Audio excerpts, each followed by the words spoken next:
Assalamualaikum warahmatullahi wabarakatuh. Perkenalkan, nama saya Delia Paramita, NPM 1804041036, Prodi Ekonomi Syariah kelas B di AIN Metro Lampung. Video ini saya buat untuk memenuhi salah satu tugas mata kuliah saya, yaitu mata kuliah Fiskal dan Moneter yang diampu oleh Ibu Sofia Nuryasari.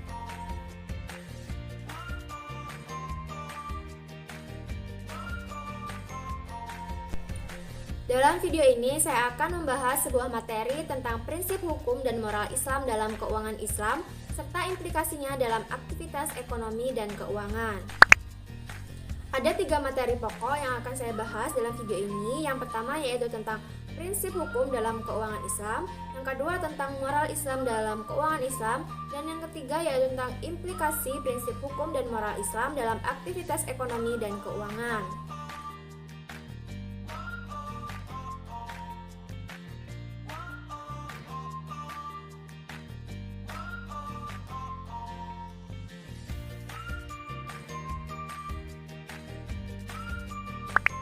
Pembahasan pertama yaitu mengenai prinsip hukum dalam keuangan syariah.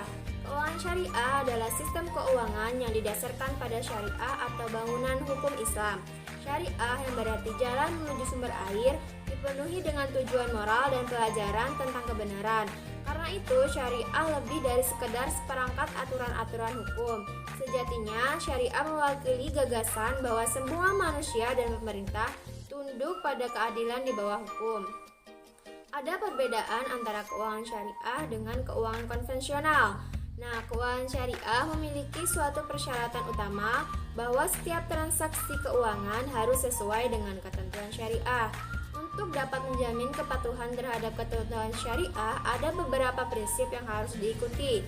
Prinsip-prinsip ini merupakan koridor atau batas jalan yang boleh dilewati. Ekonomi syariah sebagai salah satu sistem ekonomi yang eksis di dunia juga mengejar keuntungan sebagaimana yang dilakukan oleh sistem ekonomi kapitalisme yang juga sangat menganjurkan bahwa ekonomi syariah untuk mengejar keuntungan. Namun dalam banyak hal terkait dengan keuangan, Islam memiliki beberapa prinsip yang membedakannya dengan sistem ekonomi lain. Ada beberapa prinsip dasar dari keuangan syariah. Prinsip tersebut adalah ada 4, yaitu prinsip tauhid, prinsip keadilan, prinsip maslahat, dan juga prinsip keseimbangan. Yang pertama yaitu tentang prinsip tauhid. Tauhid atau keimanan kepada Allah Subhanahu wa taala merupakan prinsip asal atau prinsip dominan dari ekonomi Islam. Tauhid merupakan bagian fundamental atau dasar dalam Islam, dan sistem nilai Islam didasarkan pada keyakinan ini. Tauhid menyandarkan manusia sebagai makhluk ilahiyah, sosok makhluk yang bertuhan. Artinya, setiap bangunan dan aktivitas kehidupan manusia harus didasarkan pada nilai-nilai tauhidi. Untuk itu, kegiatan manusia tidak terlepas dari pengawasan Tuhan dalam rangka melaksanakan titah Tuhan. Lebih lanjut, prinsip tauhid ini dalam ekonomi Islam terlihat antara lain sebagai konsep kepemilikan atau ownership dan konsep keseimbangan atau equilibrium. Yang pertama, konsep kepemilikan atau ownership.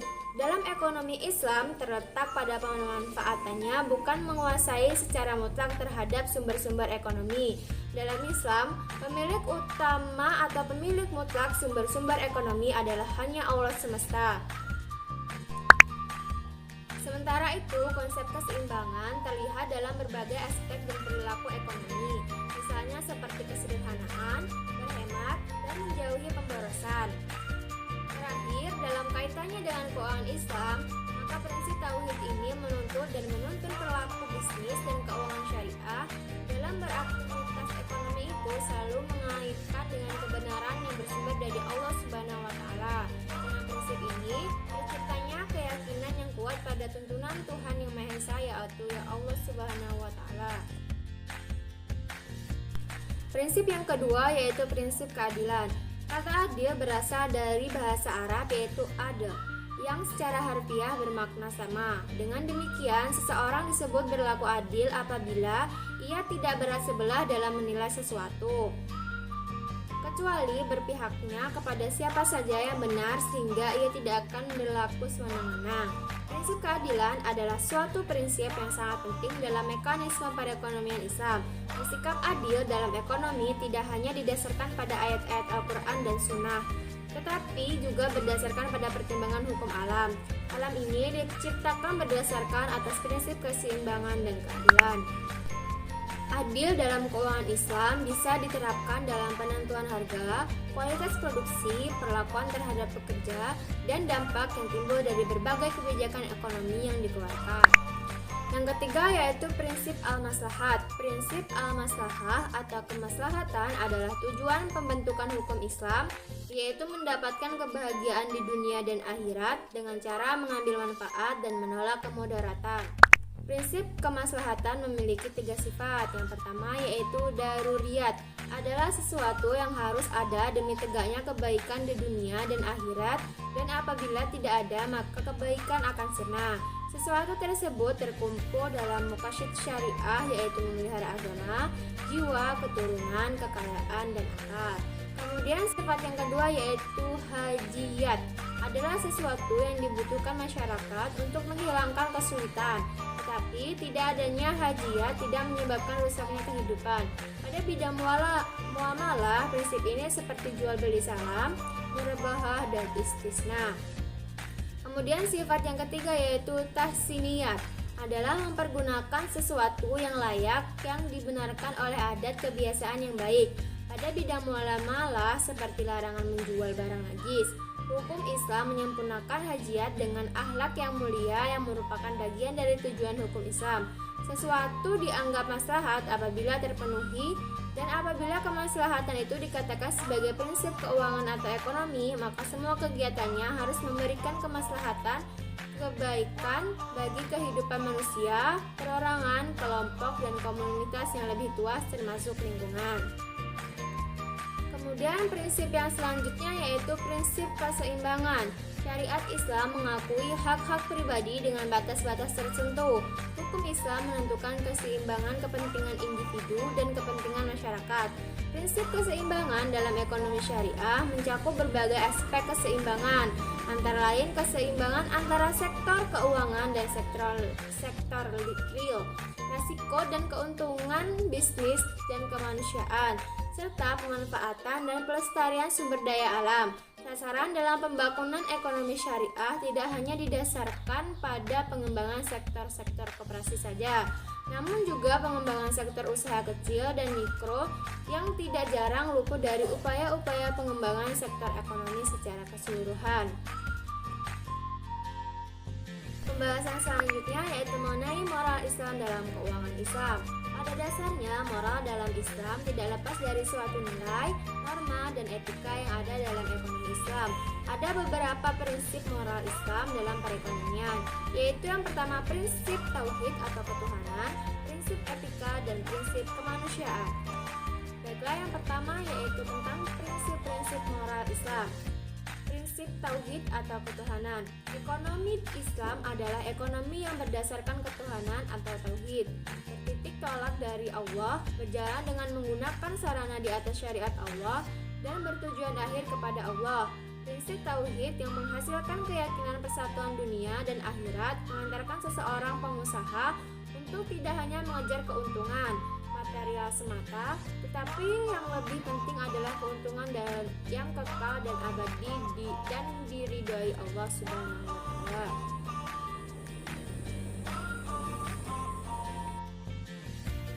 Kemudian prinsip yang kedua yaitu prinsip etika.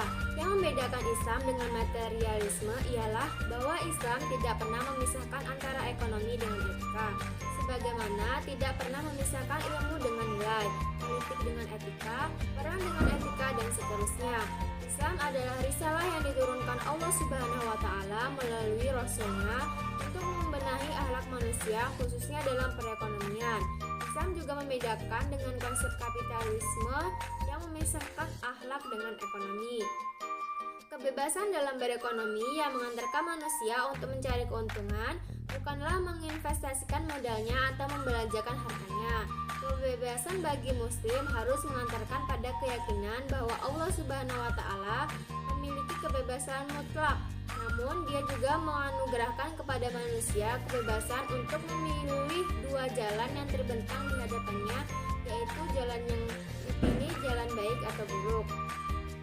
Kemudian prinsip yang ketiga yaitu prinsip kemanusiaan. Tujuan ekonomi Islam adalah menciptakan kehidupan manusia yang aman dan sejahtera.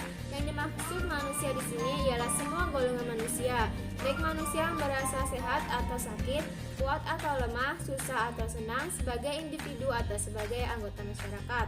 Jika sistem ekonomi Islam itu mengalami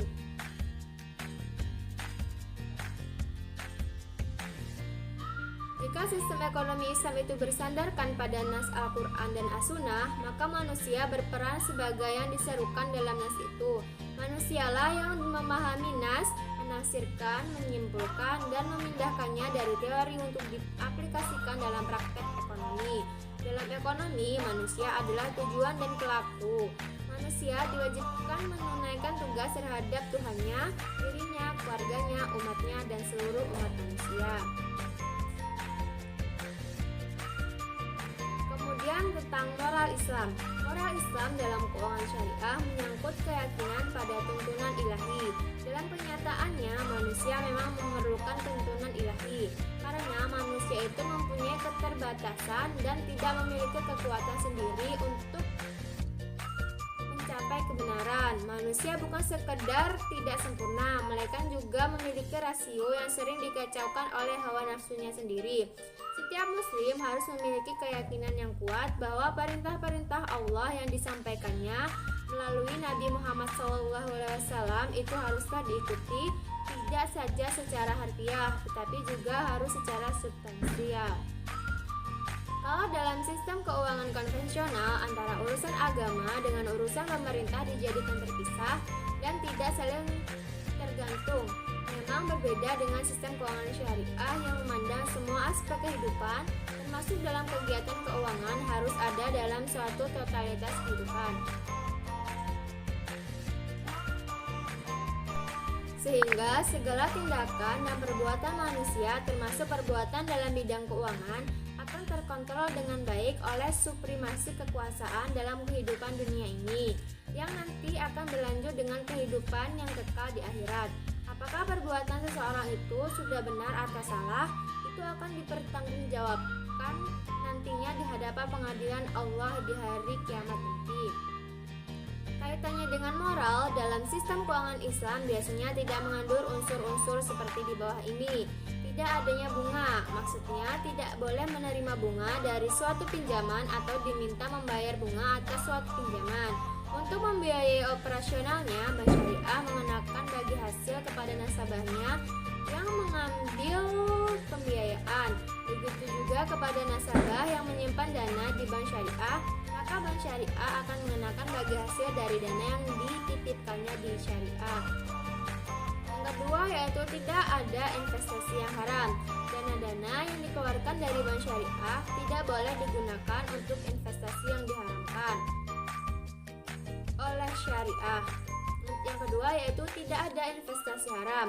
Dana-dana yang dikeluarkan dari bank syariah tidak boleh digunakan untuk investasi yang diharamkan oleh syariah, seperti memproduksi barang-barang yang diharamkan oleh syariah, misalnya alkohol, tembakau, khamar, senjata, dan yang lainnya.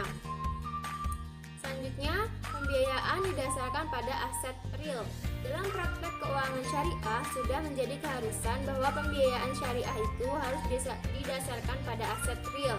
Karena dalam keyakinan sistem keuangan syariah, pembiayaan yang disalurkan melalui produk-produk syariah hanya bisa meningkat atau berkembang seiring dengan meningkatnya perekonomian real.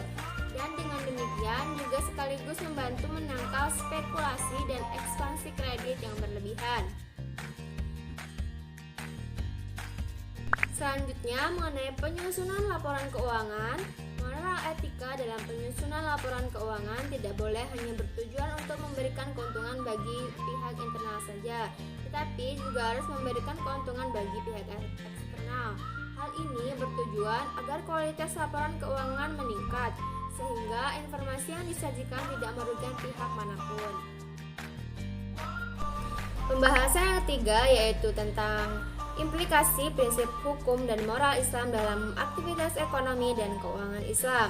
Implikasi atau implementasi prinsip hukum dalam moral Islam dalam aktivitas ekonomi adalah berupa aturan, prinsip interaksi maupun transaksi yang melarang adanya unsur riba. Secara terminologi, kata riba bermakna tambahan, kelebihan. Sementara itu, menurut terminologi, riba dirumuskan oleh ilmu fikih sebagai tambahan khusus yang dimiliki salah satu pihak dari dua pihak yang terlibat tanpa ada imbalan tertentu. Riba merupakan salah satu rintangan yang seringkali menggiurkan banyak orang untuk mendapatkan keuntungan. Islam melarang riba dengan segala bentuknya karena bertentangan dengan prinsip kemanusiaan, persaudaraan, dan kasih sayang. Banyak ayat dan hadis yang telah melarangnya dalam Al-Quran. Di Indonesia sendiri, pengharaman riba juga telah ditetapkan melalui fatwa MUI pada bulan Januari 2004. Implementasi dari prinsip muamalah bebas riba dalam sistem keuangan syariah menghendaki agar uang tidak dijadikan sebagai barang komoditas. Menggunakan uang itu sebagai barang komoditas merupakan instrumen penting dalam praktek bisnis riba yang diharamkan dalam sistem keuangan syariah. Yang kedua yaitu tidak adanya unsur maisir. Secara bahasa, maisir artinya judi, yaitu segala bentuk perilaku spekulatif atau keuntungan. Islam melarang. Yang kedua yaitu tidak adanya unsur maisir. Secara bahasa, maisir artinya judi, yaitu segala bentuk perilaku spekulatif atau untung-untungan. Islam melarang segala bentuk perjudian. Pelarangan ini karena judi dengan segala bentuknya mengandung unsur spekulasi dan membawa pada kemudaratan yang sangat besar. Perbuatan yang dilakukan biasanya berbentuk permainan dan perlombaan. Ekspektasi keuntungan dalam menjalankan aktivitas ekonomi di sektor ini sangat dominan mengandalkan spekulasi, di mana seseorang yang akan memutuskan membeli atau menjual saham tertentu biasanya didasarkan pada perkiraan atau harapan bahwa saham tersebut akan naik atau turun. Yang ketiga yaitu tidak adanya unsur gharar. Secara bahasa, gharar berarti bahaya atau resiko. Dari kata gharar juga berbentuk kata riang yang berarti memberi peluang terjadinya bahaya. Sejalan dengan makna ini, kehidupan di dunia dinamai Al-Quran dengan fenomena yang sangat manipulasi. Dalam interaksi sosial maupun transaksi finansial, gharar bisa mengambil bentuk adanya unsur yang tidak diketahui atau tersembunyi untuk tujuan yang merugikan atau membahayakan pihak lain. Bahkan secara lebih jelas disebut sebagai khid'ah yang berarti penipuan. Dan Islam melarang jual beli atau transaksi yang mengandung gharar. Larangan ini didasarkan pada sejumlah dalil Al-Quran dan juga hadis. Yang terakhir yaitu tidak adanya unsur haram. Kegiatan ekonomi dalam keuangan syariah sebagai subordinasi kajian muamalah masuk ke dalam kelompok ibadah ammah, di mana aturan tata pelaksanaannya lebih banyak bersifat umum. Aturan-aturan yang bersifat umum dimaksudkan kemudian oleh para ulama disimpulkan dalam sebuah kaidah usul yang berbunyi hukum asal dalam muamalah adalah boleh selama tidak ada dalil yang mengharamkannya. Sejalan dengan kaidah ini, jenis dan bentuk lembaga keuangan dengan segala produknya yang berkembang di zaman kontemporer pada prinsipnya dapat diterima sebagai kegiatan ekonomi yang sah selama tidak ada dalil yang melarangnya. Dalam laporan keuangan dalam perspektif Islam dalam pemikiran Gus Dur menyatakan bahwa etis tidaknya sebuah tindakan bukan hanya berdasarkan manfaat kewajiban. Laporan keuangan dalam perspektif Islam dalam pemikiran Gus Dur menyatakan bahwa etis tidaknya sebuah tindakan bukan hanya berdasarkan manfaat kewajiban, keadilan, atau keutamaan. Tindakan yang kita lakukan harus mengandung nilai keadilan. Keadilan yang dimaksud adalah keadilan yang memberikan maslahat bagi semua pihak, yang dalam hal ini adalah pihak internal dan eksternal dari sebuah entitas. Etika dalam penyusunan laporan tidak boleh hanya bertujuan untuk memberikan keuntungan bagi pihak internal, tapi juga harus memberikan keuntungan bagi pihak eksternal. Hal ini bertujuan agar kualitas laporan keuangan meningkat informasi yang tersajikan tidak merugikan pihak manapun.